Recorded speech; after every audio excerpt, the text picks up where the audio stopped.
Welcome back to another episode of football gossips. मैं हूं अब्दुल्ला और मेरे साथ वकार।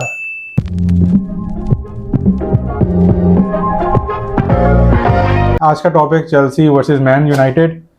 जो चेल्सी को जीत जाना चाहिए था। Once again Enzo Maresca's 11 low block को नहीं तोड़ सकी। बिल्कुल बिल्कुल अब्दुल्ला भाई, लो ब्लॉक्स तो नहीं कह सकते, मगर ये है कि एक कर्स है हमारा कि ओल्ड ट्रैफर्ड में हम नहीं जीत सकते, तो वही हुआ। और ये कि प्लेयर्स ने भी कोई खातिर खा परफॉर्मेंस नहीं दी जिससे ये साबित हो कि जी हम हंग्री हैं विन के लिए, ऐसा कुछ भी नहीं था। और मैच जो है वो स्लो ही स्टार्ट हुआ था अब्दुल्ला भाई। अगर हम सोच रहे थे कि जी वो भी फुल अटैक पे आएंगे, मगर वो ऐसा नहीं हुआ। वो नहीं आया अटैक ना, पे नहीं आए, वही बात है, डिफेंस पे ही रहे। लो ब्लॉक इसलिए मैंने कहा क्योंकि उनकी एक ही स्ट्रेटेजी थी, वो पीछे रहे हैं और वो लॉन्ग बॉल्स खिलाते रहे हैं बॉल्स बस। खिला रहे थे बिल्कुल। और तो कोई इसके अलावा ऐसा कोई मोमेंट नहीं आया फर्स्ट हाफ में कि हम कहें कि जी बहुत जबरदस्त मैच हुआ है या वो डिसअपॉइंटमेंट हुई है। मैच में काफी हाई इंटेंसिटी, सोच रहा था हाई इंटेंसिटी मैच होगा, मगर वैसा मैच नहीं हुआ।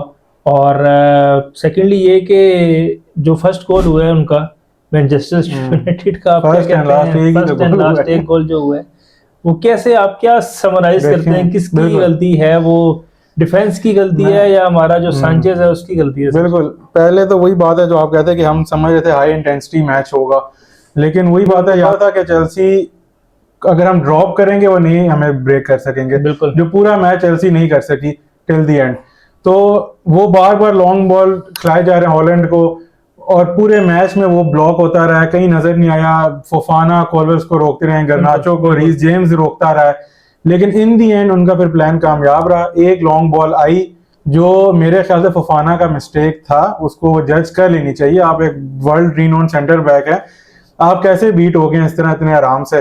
तो खैर वो फ्लाइट को नहीं जज कर सका। उसके बाद फिर एक हैवी टच बिल्कुल जो हमें कर्टिस जोन्स के वक्त भी मिला था, लेकिन तब भी सैंचेज ने कहा नहीं भाई सर, अभी अब भी सांचेज को इतनी तो अवेयरनेस हो कि जी बॉल अवे निकल रही है, अवे जा रही है, वो एंगल डिफिकल्ट हो रहा था स्ट्राइकर के लिए, तो आप भाई जरा उसको ब्लॉक कर लें। आपने लाजमी उसे टैकल करना है यार। ये तो मतलब कॉमन सेंस होती है हर प्लेयर में कि आपने ये हरकत नहीं करनी, मगर उसने वही हरकत की कि जी वो गया उसके पास, उसने कवर करने की कोशिश की तो उसने उस पर टैकल कर दिया, तो क्लियर स्टूपिड एक्ट था। वही बात है कि अच्छा प्लेयर वही है जो इतने हाई इंटेंसिटी मैच में आप ओल्ड ट्रैफर्ड में खेल रहे हैं अपने नर्व्स पे काबू पाए, बिल्कुल वही बड़ा प्लेयर बनता है।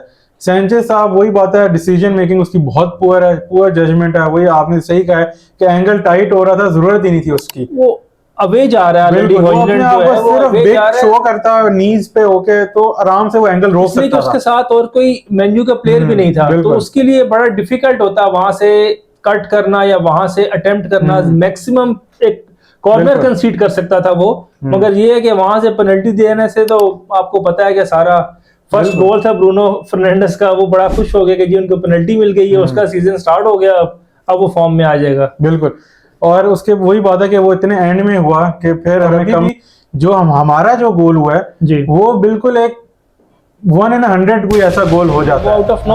हमारा कोई टेक्निकल ब्रिलियंस नहीं है जिसकी वजह, और ये एक बहुत वरीइंग पॉइंट है कि हमारे पास अभी भी कोई प्लान ऐसा नहीं है कि अगर कोई टीम फुल ऑन अटैक नहीं कर रही है हमारे ऊपर तो हम उसको कैसे ब्रेक करेंगे। जो मुड्रिक उसने उसको लेट गो कर दिया है, छोड़ दिया है उसने। अदरवाइज अगर वो अपनी फ्लिकरी करता मस्ती शस्ती करता तो आई गेस वो आगे पीछे हो सकती थी। मेन्यू जो है 4 बिग चांसेस क्रिएट किए उन्होंने, 3 उसमें से मिस किए और 1 उन्होंने किया गोल।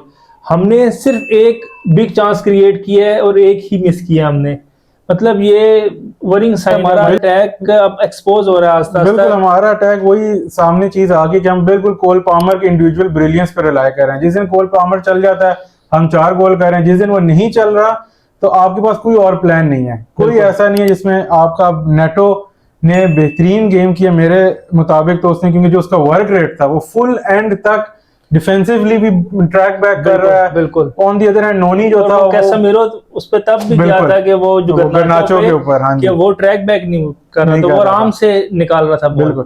अच्छा होगा, अभी हमने प्री मैच में एक बात की थी, उसमें हमने ये कहा था कि जो मिडफील्ड है ना ये बहुत इंपॉर्टेंट होगा, जो हमारा काइसेडो और लाविया का पेयर है। बिल्कुल, और वो इस मैच में फिर हमें नजर आया। बिल्कुल बिल्कुल आए नजर, मगर इससे एक चीज जो है वो मैं मुत्तफिक नहीं हूँ वो ये कि उन्होंने चांसेस भी क्रिएट नहीं किए थे ना। देखिए एंजो जो है वो ठीक है, आजकल स्लॉपी हुआ है और उसका फॉर्म अच्छा नहीं है, मगर उसकी वजह से एक दो चांस क्रिएट हो सकते हैं। और ये जो पेयर है हमारा लाविया और कैसेडो का, इसमें ये है कि आपको वो स्टेबिलिटी और फिजिकलिटी दे देते हैं आपको, मगर आपके पास कोई चांसेस क्रिएट नहीं करते वो। तो ये एक वरिंग साइन है हमारे लिए। पाल्मर वही है कि पीछे डीप आया होता है तो उसकी वजह से बहुत इश्यूज होते हैं और वो आगे नहीं जा पाता। अच्छा, तो एक हम अगर अपने विंग बैक्स के ऊपर आए, रीस जेम्स और गुस्टो, पहले तो हमें ये भी कंफ्यूजन थी कि इस दफा राइट पे कौन होगा, लेफ्ट पे कौन होगा। तो जो रीस जेम्स, अच्छा जो हमारी इन्वर्टेड विंगर वाली जो स्टोरी है वो स्टोरी तो है, फ्लॉप होगी सर। फर्स्ट हाफ में मालो गुस्टो से ज्यादा गंदा परफॉर्म किसी ने नहीं किया और वो हाफ टाइम पे ही सब्स्टिट्यूट हो गया था। जबकि इन्वर्टेड विंगर वाला प्लान अच्छा होता है कि जब आप अटैक में जाते हैं बैक थ्री हो जाते हैं अटैक में, और जो गुस्टो है वो एक एक्स्ट्रा बॉडी प्रूफ कर रहा होता है। लेकिन वही बात है कि जब आपकी एक्सिक्यूशन और वो फाइनल डिलीवरी पे उस विंग पे ही नोनी भी है, मतलब दोनों ही अगर कोई एक भी अच्छा तो काम चल जाए। उस दिन गुस्टो भी नहीं खेला सही पे, नोनी तो खैर उस पे तो मैं ना ही बात करूं तो बेहतर रहेगा। करें, आपका फेवरेट प्लेयर है, कोई मसला नहीं है। बस ये है कि आजकल जो है इज डूइंग नथिंग। और मतलब वो तो स्टार्टिंग के जो मैचेस थे उसमें तो हैट्रिक मार ली और उस हैट्रिक से उसको इतना सर पे चढ़ा दिया कि वो अब मतलब उसकी वजह से मैच तो स्टार्ट कर रहा है, मगर वो लेवल जो उसने उसे खुद नहीं पता कि उसने कैसे सेट कर दिया हाई,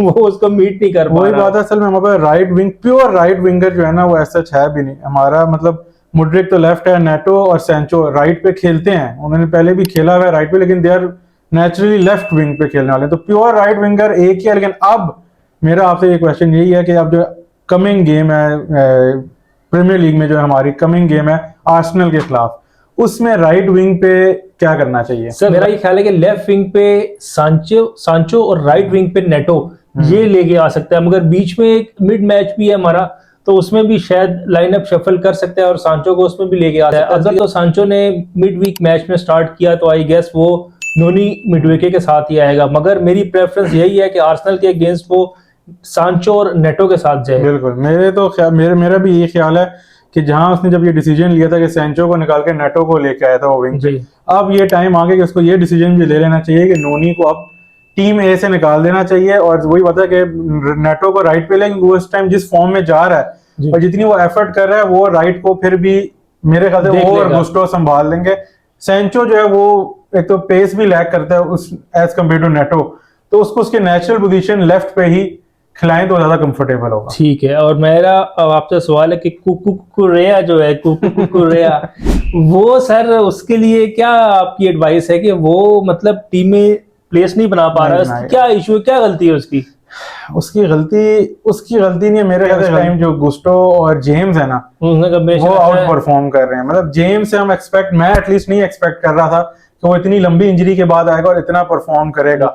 हमने पहले मैच में कहा, जब वो आया था न्यूकासल के अगेंस्ट, हमने कहा जी न्यूकासल ने उसको इतना टेस्ट नहीं किया, लेकिन यूनाइटेड में गर्नाचो ने उसको ठीक ठाक टेस्ट किया और इतना टेस्ट किया और फिर उसने इतना काबू किया कि उन्होंने विंग्स ही स्विच करने पड़ गए रैशफोर्ड और गर्नाचो के, क्योंकि जेम्स ने पॉकेट में रखा हुआ था गर्नाचो। बिल्कुल ऐसा ही है। तो वही बात है कि गुस्टो और जेम्स इस टाइम इतना अच्छा खेल रहे हैं कि कुकू की जगह नहीं बन रही। अदरवाइज कुकू भी कोई आउट ऑफ फॉर्म ऐसा नहीं है, बिल्कुल ऐसा नहीं है, और वो बड़ा अच्छा, आपको पता है कि वो भी इन्वर्टेड फुल बैक ही है। तो अच्छा वो कार्रवाई, तो जो मार्टिनेज का एक पॉसिबल रेड कार्ड था लेकिन नहीं दिया गया, उसके ऊपर आपके क्या पॉसिबल? अब्दुल्ला भाई इसको अगर हटा के आप 101% कंफर्म करें तो वो 101% कंफर्म रेड कार्ड था। उसने स्टैंप किया उसको, ठीक है, और क्लियरली शो हो रहा है। मुझे समझ नहीं आती कि वीएआर का स्टैंडर्ड क्या है कि वो भी रेफरी कॉल्स पे जाएंगे, या मतलब क्यों ये खराब कर रहे हैं फुटबॉल को। इतना प्रॉपर स्टैंप उसने किया है उसको और वो रगड़ता हुआ नीचे लेके आया है, ठीक है। तो ये तो मतलब 100% रेड था। खैर वो वक्त में जब हुई थी वो तो इतना इम्पैक्ट नहीं आना था कि इसलिए 90+ मिनट में वो रेड कार्ड होना था, मगर मेन्यू के लिए एक मसला हो सकता था, इसलिए कि आगे मैच में अगर स्ट्रेट अवे रेड हो और हार्श टैकल पे हो तो 3 मैच का बैन लगता है।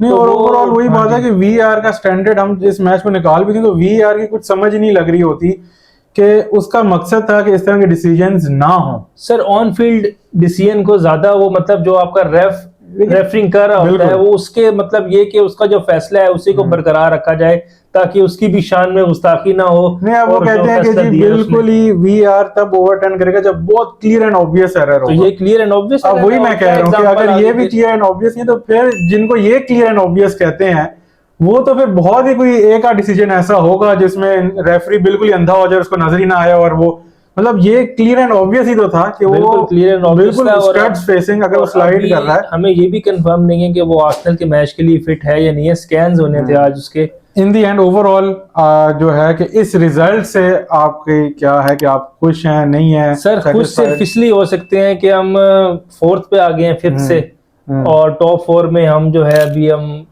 लाई कर रहे हैं, और आई होप सो। अच्छा, अच्छी चीज ये कि मैनयू एक ना एक दिन टॉप 4 की रेस में भी आएगा इस सीजन में, इसलिए कि मैनेजर उनका हो रहा है चेंज, तो इम्पैक्ट आएगा। अभी इट्स टू अर्ली टू से, बट द थिंग इज कि 2-3 मैचेस का अगर उनका रन हो गया अच्छा, तो वो टॉप 4 कंटेंडर में आ सकते हैं, तो उनको भी रोका है। और टॉप 4 टीम से अगर आपका मैच हो और अगर आप उनको रोक लें, ड्रॉ कर लें, 1-1 कर लें, 2-0 कर लें, वो भी उनके होम में, तो इट्स अ गुड रिजल्ट। मगर जो परफॉर्मेंस हमने दी है वो आप मेरे ख्याल से बिल्कुल मेरा भी पॉइंट यही था कि ऑब्वियसली हम चाहते हैं कि चेल्सी जीते, लेकिन ओल्ड ट्रैफर्ड पे वो यूनाइटेड जो कि अब रिवाइवल स्टेज में है, उनमें एनर्जी ज्यादा है, तो उसमें 1-1 ड्रॉ किया। क्योंकि हम ये भूल जाते हैं अक्सर, जो चेल्सी फैंस भी हैं हमारे से ग्रुप में भी काफी चेल्सी फैन है जिनको बड़ा गुस्सा आता है, नो डाउट हमें भी आता है, लेकिन हम ये भूल जाते हैं अक्सर कि चेल्सी भी इस टाइम एक रीबिल्ड स्टेज में है। हमारा भी एक नया मैनेजर है, नए प्लेयर्स हैं, एक नई टैक्टिक्स और ओनरशिप, और वो सब अभी एडजस्टमेंट पीरियड एक चल रहा है, स्पेशली मैनेजर का जो है जी। तो हमें भी टाइम लगता है। हम नो डाउट अच्छी रिजल्ट्स हमने दिए, हम टॉप 4 में आके तो हम एकदम से स्काई रॉकेट कर जाती है हमारी एक्सपेक्टेशंस में, तो हमें भी बिल्कुल विन कर सकते हैं। तो हमें भी ये देखना चाहिए कि हम भी अभी एक रीबिल्ड स्टेज में हैं। बिल्कुल ऐसा ही है, तो थोड़ा सा बेनिफिट दे देना चाहिए कभी कभार। तो इन दी एंड लेट्स सी जी, अब नेक्स्ट मैच आर्सेनल के अगेंस्ट आ रहा है, और उसके लिए एक सेपरेट वीडियो बननी चाहिए। बिल्कुल उस पर बनेगी, तो उसी वीडियो में फिर जी मिलते हैं आपसे नेक्स्ट वीडियो में। Till then take care.